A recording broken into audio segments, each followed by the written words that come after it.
Homemade gnocchi, it couldn't be easier. The kids will love it, you'll love it. Let's get cooking with style.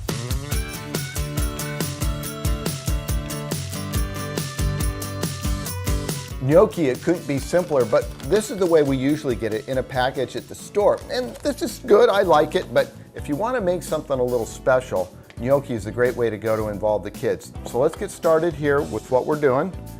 Take a little bit of flour, about a cup, and then we're going to use a potato ricer. If you don't have one of these, you can just mash the potatoes, but don't over mash it.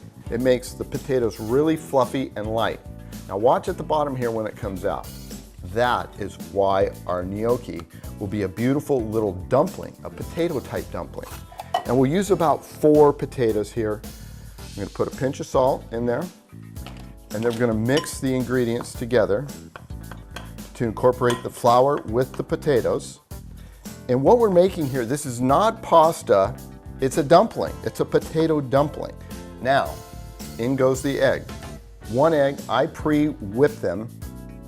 And what we're doing is we're making a little bit of a dough here. And it'll seem dry at first, but it'll all start to come together. And then you take your hands, get your hands down in there.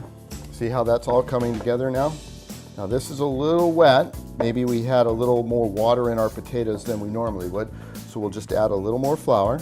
So I like to let this rest for about 15 minutes because we're stretching that flour and it's giving it more of a rubbery texture. So if we let it rest for about 15 minutes, this will be much better. We're going to take a little bit of flour, put it on our board. We pulled off a little section of this, and now we're going to roll this. This is where the kids love it. Okay, so you just roll like you're rolling kind of a rolling pin, but you're using your fingertips to stretch this out. A little more flour there. And you want this about, say, about 3/4 of an inch in diameter. And now you're just going to do this, and you cut off little sections. After you have it this way, I don't know if you'll ever be able to eat gnocchi store-bought. Take a little bit of flour, dip the tip of your fork in there, and take the tines and just press there like that. And so there you go. All right, we're just going to make a portion for one. I've got my heavily salted water here. I'm going to just drop the gnocchi in like this. I kid you not, these things cook super, super quick, so don't let them sit in there too long, because if you do, they'll turn into mush. Give a gentle stir here. You gotta pay attention here. They cook quick. So they've been simmering about 2 minutes and they're starting to come to the top. Let's start pulling these out, and I've got a beautiful little pesto here.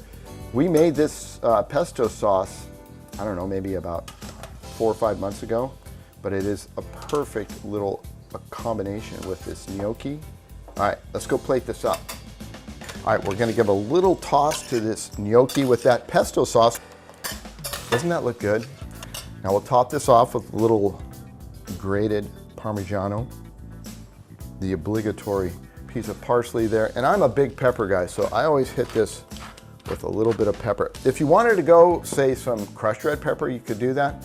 So there are your homemade gnocchi. The kids will love this. I love it, and I know you're going to love it. If you want this recipe, it's available on our website, cbs8.com/recipes. Enjoy.